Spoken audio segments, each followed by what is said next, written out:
शुक्लाम्बरधरं विष्णुं शशिवर्णं चतुर्भुजं प्रसन्नवदनं ध्यायेत् सर्वविघ्नोपशान्तये। व्यासं वसिष्ठनप्तारं शक्तेः पौत्रमकल्मषं पराशरात्मजं वन्दे शुकतातं तपोनिधिं। व्यासाय विष्णुरूपाय व्यासरूपाय विष्णवे नमो वै ब्रह्मनिधये वासिष्ठाय नमो नमः। अविकाराय शुद्धाय नित्याय परमात्मने सदैकरूपरूपाय विष्णवे सर्वजिष्णवे यस्य स्मरणमात्रेण जन्म संसारबन्धनात् विमुच्यते। नमस्तस्मै विष्णवे प्रभविष्णवे। ॐ नमो विष्णवे प्रभविष्णवे। श्रीवैशम्पायन उवाच श्रुत्वा धर्मानशेषेण पावनानि च सर्वशः युधिष्ठिरः शान्तनवं पुनरेवाभ्यभाषत। युधिष्ठिर उवाच किमेकं दैवतं लोके किं वाप्येकं परायणं स्तुवन्तः कङ्कमर्चन्तः प्राप्नुयुर्मानवा शुभम्। को धर्मः सर्वधर्माणां भवतः परमो मतः किं जपन्मुच्यते जन्तुर्जन्म संसारबन्धनात्। श्रीभीष्म उवाच जगत्प्रभुं देवदेवमनन्तं पुरुषोत्तमं स्तुवन्नाम सहस्रेण पुरुषः सततोत्थितः तमेव चार्चयन् नित्यं भक्त्या पुरुषमव्ययम् ध्यायन् स्तुवन् नमस्यं च यजमानस्तमेव च अनादिनिधनं विष्णुं सर्वलोकमहेश्वरम् लोकाध्यक्षं स्तुवन् नित्यं सर्वदुःखातिगो भवेत्। ब्रह्मण्यं सर्वधर्मज्ञं लोकानां कीर्तिवर्धनम् लोकनाथं महद्भूतं सर्वभूतभवोद्भवम् एष मे सर्वधर्माणां धर्मोऽधिकतमो मतः यद्भक्त्या पुण्डरीकाक्षं स्तवैरर्चेन्नरः सदा परमं यो महत्तेजः परमं यो महत्तपः परमं यो महद्ब्रह्म परमं यः परायणम् पवित्राणां पवित्रं यो मङ्गलानां च मङ्गलम् दैवतं देवतानां च भूतानां यो व्ययः यतः सर्वाणि भूतानि भवन्त्यादियुगागमे यस्मिंश्च प्रलयं यान्ति पुनरेव युगक्षये तस्य लोकप्रधानस्य जगन्नाथस्य भूपते विष्णोर्नाम सहस्रं मे शृणु पापभयापहम् यानि नामानि गौणानि विख्यातानि महात्मनः ऋषिभिः परिगीतानि तानि वक्ष्यामि भूतये। ऋषिर्नाम्नां सहस्रस्य वेदव्यासो महामुनिः छन्दोऽनुष्टुप् तथा देवो भगवान् देवकीसुतः अमृतांशुद्भवो बीजं शक्तिर्देवकीनन्दनः त्रिसामाहृदयं तस्य शान्त्यर्थे विनियुज्यते विष्णुं जिष्णुं महाविष्णुं प्रभविष्णुं महेश्वरम् अनेकरूपदैत्यान्तं नमामि पुरुषोत्तमम्। अस्य श्रीविष्णोर्दिव्यसहस्रनामस्तोत्रमहामन्त्रस्य श्रीवेदव्यासो भगवान् ऋषिः अनुष्टुप्-छन्दः श्रीमहाविष्णुः परमात्मा श्रीमन्नारायणो देवता अमृतांशुद्भवो भानुरिति बीजम् देवकी नन्दनश्रेष्ठेति शक्तिः उद्भवः क्षोभणो देव इति परमो मन्त्रः शङ्खबृन्नन्दकी चक्रीति कीलकम् शार्ङ्गधन्वा गदाधर इत्यस्त्रम् रथाङ्गपाणिरक्षोभ्य इति नेत्रम् त्रिसामासामरः सामेति कवचम् आनन्दं परब्रह्मेति योनिः ऋतुः सुदर्शनकाल इति दिग्बन्धः श्रीविश्वरूप इति ध्यानम् श्रीमहाविष्णुप्रीत्यर्थे सहस्रनाम जपे विनियोगः। ध्यानम् क्षीरोदन्वत्प्रदेशे शुचिमणिविलसत्सैकते मौक्तिकानाम् मालाक्लुप्तासनस्थस्फटिकमणिनिभैर्मौक्तिकैर्मण्डिताङ्गः शुभ्रैरभ्रैरदभ्रैरुपरि विरचितैर्मुक्तपीयूषवर्षैः आनन्दीन पुरीयादरिनलिन गदा शङ्खपाणिर्मुकुन्दः भूः पादौ यस्य नाभिर्वियदसुरनिलश्चन्द्रसूर्यौ च नेत्रे कर्णावाशा शिरोद्यौर्मुखमपि दहनो यस्य वास्तेयमब्धिः अन्तस्थं यस्य विश्वं सुरनरखगो भोगि गन्धर्वदैत्यैः चित्रं रम्यते तं त्रिभुवन वपुषं विष्णुमीशं नमामि। ॐ नमो भगवते वासुदेवाय। शान्ताकारं भुजगशयनं पद्मनाभं सुरेशं विश्वाधारं गगनसदृशं मेघवर्णं शुभाङ्गम् लक्ष्मीकान्तं कमलनयनं योगिधृध्यानगम्यं वन्दे विष्णुं भवभयहरं सर्वलोकैकनाथम् मेघश्यामं पीतकौशेयवासं श्रीवत्साङ्कं कौस्तुभोद्भासिताङ्गम् पुण्योपेतं पुण्डरीकायताक्षं विष्णुं वन्दे सर्वलोकैकनाथम् नमः समस्तभूतानामादिभूताय भूभृते अनेकरूपरूपाय विष्णवे प्रभविष्णवे सशङ्खचक्रं सकिरीटकुण्डलं सपीतवस्त्रं सरसीरुहेक्षणं सहारवक्षस्थलशोभिकौस्तुभं नमामि विष्णुं शिरसा चतुर्भुजम् छायायां पारिजातस्य हेमसिंहासनोपरि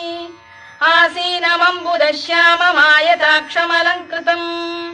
चन्द्राननं चतुर्बाहुं श्रीवत्साङ्कितवक्षसम् रुक्मिणी सत्यभामाभ्यां सहितं कृष्णमाश्रये।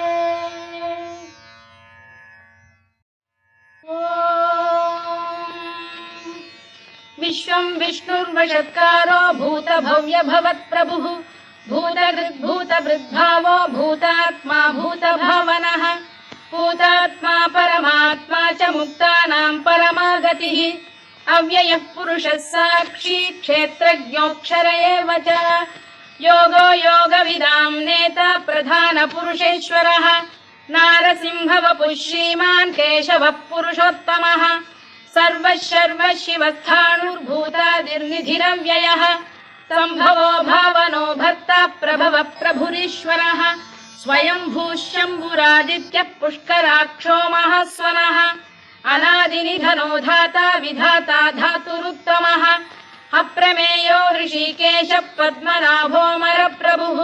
विश्वकर्मा मनुस्पष्टा स्थविष्ठस्थविरो ध्रुवः अग्राह्यः शाश्वतः कृष्णो लोहिताक्षप्रदर्दनः प्रभूतस्त्रिककुब्धाम पवित्रं मङ्गलं परम् ईशानप्राणदप्राणो ज्येष्ठः श्रेष्ठः प्रजापतिः हिरण्यगर्भो भूगर्भो माधवो मधुसूदनः ईश्वरो विक्रमी धन्वी मेधावी विक्रमक्रमः अनुत्तमो दुराधर्षः कृतज्ञः कृतिरात्मवान् सुरेशः शरणं शर्म विश्वरेताः प्रजाभवः अधः संवत्सरो व्यालप्रत्ययः सर्वदर्शनः अजः सर्वेश्वरः सिद्धः सिद्धिः सर्वादिरच्युतः वृषाकपिरमेयात्मा सर्वयोगविनिसृतः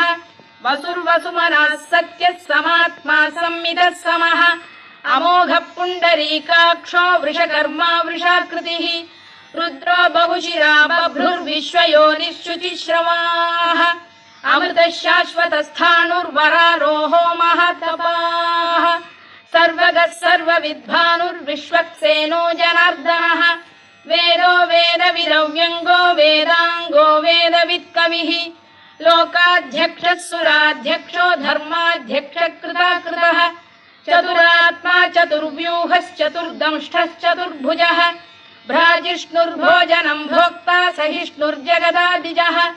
अनघो विजयो जेता विश्वयोनिः पुनर्वसुः उपेन्द्रो वामनः प्रांशुरमोघः शुचिरूर्जितः अतीन्द्रः सङ्ग्रहः सर्गो धृतात्मा नियमो यमः वेद्यो वैद्यः सदा योगी वीरः माधवो मधुः अतीन्द्रियो महामायो महोत्साहो महाबलः महाबुद्धिर्महावीर्यो महाशक्तिर्महाद्युतिः अनिर्देश्य वपुः श्रीमान् अमे आत्मा महाधृधृत् महेश्वासो महीभर्ता श्रीनिवासः सताङ्गतिः अनिरुद्धः सुरानन्दो गोविन्दो गोविदाम्पतिः मरीचिर्दमनो हंसः सुपर्णो भुजगोत्तमः हिरण्यनाभः सुतपाः पद्मनाभः प्रजापतिः अमृत्युः सर्वदृक्सिंहः सन्धाता सन्धिमान् स्थिरः अजो दुर्मर्षणः शास्ता विश्रुतात्मा सुरारिः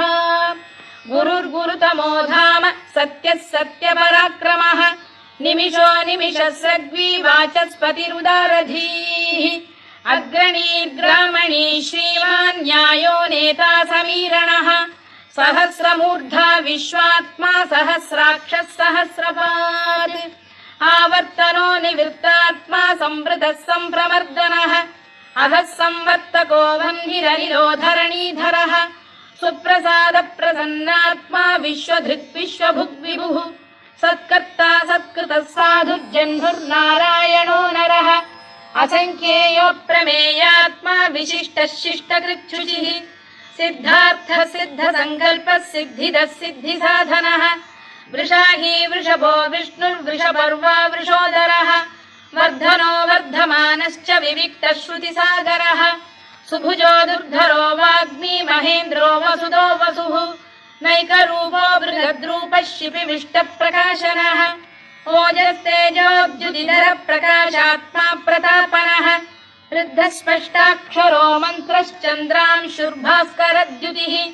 अमृतांशुद्भवो भानुः शशबिन्दुः सुरेश्वरः औषधम् जगतः सेतुः सत्यधर्मपराक्रमः भूतभव्यभवन्नाथः पवनः पावनो नरः कामः कामकृत्कान्तः कामः कामप्रदप्रभुः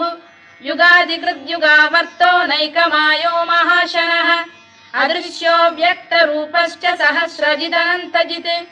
इष्टो विशिष्टः शिष्टेष्टः शिखण्डी नघुषो वृषः क्रोधः क्रोधकृत्कर्ता विश्वबाहुर्महीधरः अच्युत प्रतिथ प्राण प्राणदो वासवानुजः अपां निधिरधिष्ठानमप्रमत्त प्रतिष्ठितः स्कन्द स्कन्दधरो धुर्यो वरदो वायुवाहनः वासुदेवो बृहद्भानुरादिदेवः पुरन्दरः अशोकस्तारणस्तारः शूरः शौरिर्जनेश्वरः अनुकूलः शतावर्तः पद्मी पद्मनिभेक्षणः पद्मनाभोरविन्दाक्षः पद्मगर्भः शरीरभृत् महर्धिर्वृद्धो वृद्धात्मा महाक्षो गरुडध्वजः अतुलः शरभो भीमः समयज्ञो हविर्हरिः सर्वलक्षणलक्षण्यो लक्ष्मीवान् समितिञ्जयः विक्षरो रोहितो मार्गो हेतुर्दामोदरः सः महीधरो महाभागो वेगवानमिताशनः उद्भवः क्षोभणो देवः श्रीगर्भः परमेश्वरः करणं कारणं कर्ता विकर्ता गहनो गुहः व्यवसायो व्यवस्थानः संस्थानस्थानदो ध्रुवः परधिः परमस्पष्टस्तुष्टः पुष्टः शुभेक्षणः रामो विरामो विरतो मार्गो नेयोनयोनयः वीरः शक्तिमतां श्रेष्ठो धर्मो धर्मविदुत्तमः वैकुण्ठः पुरुष प्राण प्राणद प्रणवपृतुः हिरण्यगर्भः शत्रुघ्नो व्याप्तो वायुरधोक्षजः ऋतुः सुदर्शनकारः परमेष्ठी परिग्रहः उग्रः संवत्सरो दक्षो विश्रामो विश्वदक्षिणः विस्तारस्थावरस्थाणुः प्रमाणं बीजमव्ययम् अर्थोऽनर्थो महाकोशो महाभोगो महाधनः अनिर्विण्णस्थविष्ठो भूर्धर्मयूपो महामखः नक्षत्रनेमिर्नक्षत्री क्षमः क्षामः समीहनः यज्ञयुज्यो महेज्यश्च क्रतुः सत्रं सदाङ्गतिः सर्वदर्शी विमुक्तात्मा सर्वज्ञो ज्ञानमुत्तमम् सुव्रतः सुमुखः सूक्ष्मः सुघोषः सुखदः सुहृद् मनोहरोजितक्रोधो वीरबाहुर्विदारणः स्वापनः स्ववशो व्यापी नैकात्मा नैककर्मकृत् वत्सरो वत्सलो वत्सी रत्नगर्भोधनेश्वरः धर्मकृद्धर्मी सदसक्षरमक्षरम् अविज्ञाता सहस्रांशुर्विधाता कृतलक्षणः गभस्तिनेमिः सप्तस्तः सिंहो भूतमहेश्वरः आदिदेवो महादेवो देवेशो देवभृद्गुरुः उत्तरो गोपतिर्गोप्ता ज्ञानगम्यः पुरातनः शरीरभूतभृद्भोक्ता कपीन्द्रो भूरि दक्षिणः सोमपोऽमृतपः सोमः पुरुजित् पुरुषत्तमः विनयो जयः सत्यसन्धो दाशार्हः सात्वतां पतिः जीवो विनयिता साक्षी मुकुन्दो मितविक्रमः अम्भोनिधिरनन्तात्मा महोदधिशयोऽन्तकः अजो महार्घः स्वाभाव्यो जितामित्रप्रमोदनः आनन्दो नन्दनो नन्दः सत्यधर्मा त्रिविक्रमः महर्षि कपिलाचार्यः कृतज्ञो मेदिनीपतिः त्रिपदस्त्रिदशाध्यक्षो महाशृङ्गकृतान्तकृत् महावराहो गोविन्दः सुषेणः कनकाङ्गनी गुह्यो गभीरो गहनो गुप्तश्चक्रगदाधरः मेधास्वाङ्गो जितकृष्णो दृढः सङ्कर्षणोच्युतः वरुणो वारुणो वृक्षः पुष्कराक्षो महामनाः भगवान् भगहानन्दी वनमाली हलायुधः आदित्यो ज्योतिरादित्यः सहिष्णुर्गतिसत्तमः सुधन्वाखण्ड परशुर्दारुणो द्रविणप्रदः दिवस्पृक् सर्वदृग्व्यासो वाचस्पतिरयो निजः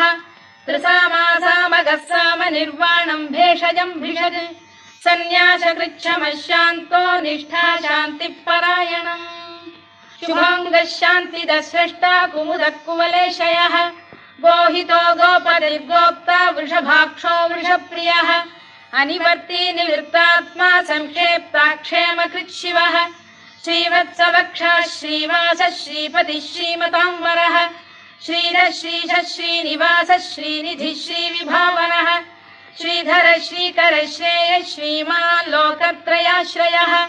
स्वक्षः स्वङ्गः शतानन्दो नन्दिर्ज्योतिर्गणेश्वरः विजितात्मा विधेयात्मा सत्कीर्तिश्चिन्न संशयः उदीर्णः सर्वतश्चक्षुरनीशः शाश्वतस्थिरः भूषयो भूषणो भूतिर्विशोकः शोकनाशनः अर्चिष्मानर्चितः कुम्भो विशुद्धात्मा विशोधनः अनिरुद्धो प्रतिरथ प्रद्युम्नो मितविक्रमः कालनेमिनिहा वीरः शौरिः शूरजनेश्वरः त्रिलोकात्मा त्रिलोकेशः केशवः केशिहा हरिः कामदेवः कामपालः कामी कान्तकृतागमः अनिर्देश्य वपुर्विष्णुर्वीरोऽनन्तो धनञ्जयः ब्रह्मण्यो ब्रह्मकृद्ब्रह्मा ब्रह्म ब्रह्मविवर्धनः ब्रह्मविब्राह्मणो ब्रह्मी ब्रह्मज्ञो ब्राह्मणप्रियः महाकमो महाकर्मा महातेजा महोरगः महाक्रतुर्महायज्वा महायज्ञो महाहविः स्तव्यस्तव प्रियस्तोत्रम् स्तुतिस्तोतारणप्रियः पूर्णः पूरयिता पुण्यः पुण्यकीर्तिरनामयः मनोजवस्तीर्थकरो वसुरेता वसुप्रदः वसुप्रदो वासुदेवो वसुर्वसुमनाहविः सद्गतिः सत्कृतिः सत्ता सद्भूतिः सत्परायणः शूरसेनो यदुश्रेष्ठः सन्निवासः सुयामुनः भूतावासो वासुदेवः सर्वासु निलयो नलः दर्पः दर्पदो दृप्तो दुर्धरोऽथा पराजितः विश्वमूर्तिर्महामूर्तिर्दीप्तमूर्तिरमूर्तिमान् अनेकमूर्तिरव्यक्तः शतमूर्तिः शताननः एकोनैकः स वक्र किम् यत्तत्पदमनुत्तमम् लोकबन्धुर्लोकनाथो माधवो भक्तवत्सलः सुवर्णवर्णो हेमाङ्गो वराङ्गश्चन्दनाङ्गदी वीरः विषमः शून्यो घृता क्षीरचरश्चरः अमानी मानदो मान्यो लोकस्वामी त्रिलोकधृत् सुमेधा मेधजो धन्यः सत्यमेधाधराधरः तेजो वृषोद्युतिधरः सर्वशत्रभृताम्बरः प्रग्रहो निग्रहो व्यग्रो नैकशृङ्गो गदाग्रजः चतुर्मूर्तिश्चतुर्बाहुश्चतुर्व्यूहश्चतुर्गतिः चतुरात्मा चतुर्भावश्चतुर्वेदविदेकपात् समावर्तो निवृत्तात्मा दुर्जयो दुरतिक्रमः दुर्लभो दुर्गमो दुर्गो दुरावासो दुरारिः शुभाङ्गो लोकसारङ्गः सुतन्तुस्तन्तु वर्धनः इन्द्रकर्मा महाकर्मा कृतकर्मा कृतागमः उद्भवः सुन्दरः सुन्दो रत्ननाभः सुलोचनः अर्को वाजसनः शृङ्गी जयन्तः सर्वविजयी सुवर्णबिन्दुरक्षोभ्यः सर्ववागीश्वरेश्वरः महाह्रदो महागर्तो महाभूतो महानिधिः कुमुदः कुन्दरः कुन्दः पर्जन्यः पावनो निलः अमृताशोऽमृतवपुः सर्वज्ञः सर्वतोमुखः सुलभः सुव्रतः सिद्धः शत्रुजिच्छत्रुतापनः न्यग्रोधोदुम्बरोश्चतश्चाणूरान्ध्रैषूदनः सहस्रार्चिः सप्तजिह्वः सप्तैधा सप्तवाहनः अमूर्तिरनघोचिन्त्यो भयकृद्भयनाशनः अणुबृहत्कृशस्थूलो गुणभृन्निर्गुणो महान् अधृतस्वधृतस्वास्य प्राग्वंशो वंशवर्धनः धारभृत्कथितो योगी योगीशः सर्वकामदः आश्रमश्रमणः क्षामः सुपर्णो वायुवाहनः धनुर्धरो धनुर्वेदो दण्डो दमयिता दमः अपराजितः सर्वसहो नियन्ता नियमो यमः सत्त्ववान् सात्विकः सत्यः सत्यधर्मपरायणः अभिप्रायप्रियार्होरः प्रियकृत्प्रीतिवर्धनः विहाय सगदिर्ज्योतिः सुरुचिर्पुतभुग्विभुः रविर्विरोचनः सूर्यः सवितारविलोचनः अनन्तो हुतबुद्भोक्ता सुखदो नैकजोग्रजः अनिर्विन्नः सदामर्षी लोकाधिष्ठानमद्भुतः सनातनतमः कपिलव्ययः स्वस्तिदः स्वस्तिकृत् स्वस्ति स्वस्तिभुक् स्वस्ति दक्षिणः आरोग्यकुण्डली चक्री विक्रम्यूर्जितशासनः शब्दातिगः शब्दसः शिशिरः शर्वरीकरः अक्रूरपेशलो दक्षो दक्षिणः क्षमिणां वरः विद्वत्तमो वीतभयः पुण्यश्रवणकीर्तनः उत्तारणो दुष्कृतिः पुण्यो दुःस्वप्ननाशनः वीरः रक्षणः सन्तो जीवनपर्यवस्थितः अनन्तरूपोऽनन्तश्रीर्जितमन्युर्भयापहः चतुरश्रो गभीरात्मा विदिशो व्यादिशो दिशः अनादिर्भूर्भुवो लक्ष्मीः सुवीरो रुचिराङ्गदः जननो जनजन्मादिर्भीमो भीमपराक्रमः आधारनिलयो धाता पुष्पहासप्रजागरः ऊर्ध्वगः सत्त्वथाचार प्राणद प्रणवप्रणः प्रमाणम् प्राणनिलय प्राणभृत्प्राणजीवनः तत्त्वम् तत्त्वविदेकात्मा जन्म मृत्युजरातिगः भूर्भुवः स्वस्तरुस्तारः सविता प्रपितामहः यज्ञो यज्ञपतिर्यज्वा यज्ञाङ्गो यज्ञवाहनः यज्ञभृद्यज्ञकृद्यज्ञी यज्ञभुग्यज्ञसाधनः यज्ञान्तकृद्यज्ञगुह्यमन्नमन्नाद एव च आत्मयोनिः स्वयं जातो वैखानः सामगायनः देवकीनन्दनः स्रष्टा क्षितीशः पापनाशनः शङ्खबृन्नन्दकी चक्री शार्ङ्गधन्वा गदाधरः तथाङ्गपाणिरक्षोभ्यः सर्वप्रहरणायुधः सर्वप्रहरणायुधवोन्नम इति वनमाली गरीशाङ्गी शङ्खी चक्री च नन्दकी श्रीमान्नारायणो विष्णुर्वासुदेवोऽभिरक्षतु वनमाली गरीशाङ्गी शङ्खी चक्री च नन्दकी श्रीमान्नारायणो विष्णुर्वासुदेवोऽभिरक्षतु वनमाली गरीशाङ्गी शङ्खी चक्री च नन्दकी श्रीमान्नारायणो विष्णुर्वासुदेवोऽभिरक्षतु इतीदम् कीर्तनीयस्य केशवस्य महात्मनः नाम्नाम् सहस्रम् दिव्यानामशेषेण प्रकीर्तितम् य इदम् शृणुयान् नित्यम् यश्चापि परिकीर्तयेत् नाशुभम् प्राप्नुयात् किञ्चित् सोमुत्रेह च मानवः वेदान्तको ब्राह्मणः स्यात् क्षत्रियो विजयी भवेत् वैश्यो धनसमृद्धः स्यात् क्षुद्रः सुखमवाप्नुयात् धर्मार्थी प्राप्नुयात् धर्ममर्थार्थी चार्थमाप्नुयात् कामानवाप्नुयात् कामी प्रजार्थी चाप्नुयात् प्रजाम् भक्तिमान् यः सदोत्थाय शुचिस्तद्गतमानसः सहस्रम् वासुदेवस्य नाम्नामेतत्र कीर्तयेत् यशः प्राप्नोति विपुलम् याति प्राधान्यमेव च अचलाम् श्रियमाप्नोति श्रेयः प्राप्नोत्यनुत्तमम् न भयम् क्वचिदाप्नोति वीर्यम् तेजश्च विन्दति भवत्य रोगोद्युतिमान् बलरूपगुणान्वितः रोगार्तो मुच्यते रोगात् बद्धो मुच्येत बन्धनात् भयान्मुच्येत भीतस्तु मुच्येतापन्न आपदः दुर्गाण्यतितरत्याशु पुरुषः पुरुषोत्तमम् सुवन्नाम सहस्रेण नित्यम् भक्तिसमन्वितः वासुदेवाश्रयो मर्त्यो वासुदेवपरायणः सर्वपापविशुद्धात्मा याति ब्रह्म सनातनम् न वासुदेव भक्तानाम् अशुभम् विद्यते क्वचित् जन्म मृत्युजरा व्याधि भयम् नैवोपजायते इमं स्तवमधीयानः श्रद्धा भक्ति समन्वितः युज्येतात्मसुखक्षान्तिः श्रीधृतिस्मृतिकीर्तिभिः न क्रोधो न च मात्सर्यम् न लोभो न शुभामतिः भवन्ति कृतपुण्यानाम् भक्तानाम् पुरुषोत्तमे द्यौः स चन्द्रार्कनक्षत्राखम् दिशो भूर्महोदधिः वासुदेवस्य वीर्येण विधृतानि महात्मनः ससुरासुरगन्धर्वम् स यक्षोरगराक्षसम् जगत्वशे वर्ततेदम् कृष्णस्य सचराचरम् इन्द्रियाणि मनो बुद्धिः सत्त्वम् तेजो बलम् धृतिः वासुदेवात्मकान्याहुः क्षेत्रम् क्षेत्रज्ञ एव च सर्वागमानामाचार प्रथमम् परिकल्पते आचार प्रभवो धर्मो धर्मस्य प्रभुरच्युतः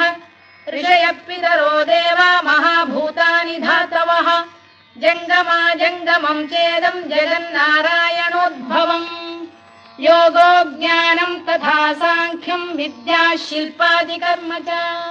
वेदाः शास्त्राणि विज्ञानमेतत् सर्वम् जनार्दनात्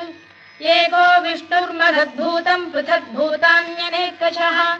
त्रीन् लोकान् व्याप्य भूतात्मा भुङ्क्ते विश्वभुवव्ययः इमम् स्तवम् भगवतो विष्णोर्व्यासेन कीर्तितम् पठेद्य इच्छेत् पुरुषः श्रेयत् प्राप्तुम् सुखानि च विश्वेश्वरमजम् देवम् जगतः प्रभुमव्ययम् भजन्ति ये पुष्कराक्षम् न ते यान्ति पराभवम् ओन्नम इति अर्जुनोवाच पद्मपत्र विशालाक्ष पद्मनाभ सुरोत्तमा भक्तानामनुरक्तानाम् त्राता भव जनार्दन श्रीभगवानुवाच यो माम् नाम सहस्रेण स्तोतुमिच्छति पाण्डव सोऽहमेकेन श्लोकेन स्तुत एव न संशयोऽन्नम इति व्यास उवाच वासनाद् वासुदेवस्य वासितम् भुवनत्रयम् सर्वभूतनिवासोऽसि वासुदेव नमोऽस्तु ते ओन्नम इति पार्वत्युवाच केनोपायेन लघुना विष्णोर्नाम सहस्रकम् पठ्यते पण्डितैर्नित्यम् श्रोतुमिच्छाम्यहम् प्रभो ईश्वर उवाच श्रीराम राम रामेति रमे रामे मनोरमे सहस्रनाम तत्तुल्यम् राम नाम वरानने श्रीराम राम रामेति रमे रामे मनोरमे सहस्रनाम तत्तुल्यम् राम नाम वरानने श्रीराम राम रामेति रमे रामे मनोरमे सहस्रनाम तत्तुल्यम् राम नाम वरानने राम नाम वरानन ओन्नम इति ब्रह्मोवाच नमोऽस्त्वनन्ताय सहस्रमूर्तये सहस्रपादाक्षि शिरोरुबाहवे सहस्रनाम्ने पुरुषाय शाश्वते सहस्रकोटियुगधारिणे नमः सहस्रकोटियुगधारिणे नम ओन्नम इति सञ्जय उवाच यत्र योगेश्वर कृष्णो यत्र पार्थो धनुर्धरः तत्र श्रीविजयो भूतिर्ध्रुवा नीतिर्मतिर्मम श्रीभगवानुवाच अनन्याश्चिन्तयन्तो मां ये जनाः पर्युपासते तेषाम् नित्याभियुक्तानां योगक्षेमम् वहाम्यहम् परित्राणाय साधूनां विनाशाय च दुष्कृताम् धर्म संस्थापनार्थाय सम्भवामि युगे युगे आर्ता विषण्णाः शिथिलाश्च भीता घोरेषु च व्याधिषु वर्तमानाः संकीर्त्य नारायण शब्दमात्रम् विमुक्तदुःखाः सुखिनो भवन्तु कायेन वाचा मनसेन्द्रियैर्वा बुद्ध्यात्मना वा प्रकृते स्वभावात् करोमि यद्यत् सकलम् परस्मै नारायणायेति समर्पयामि।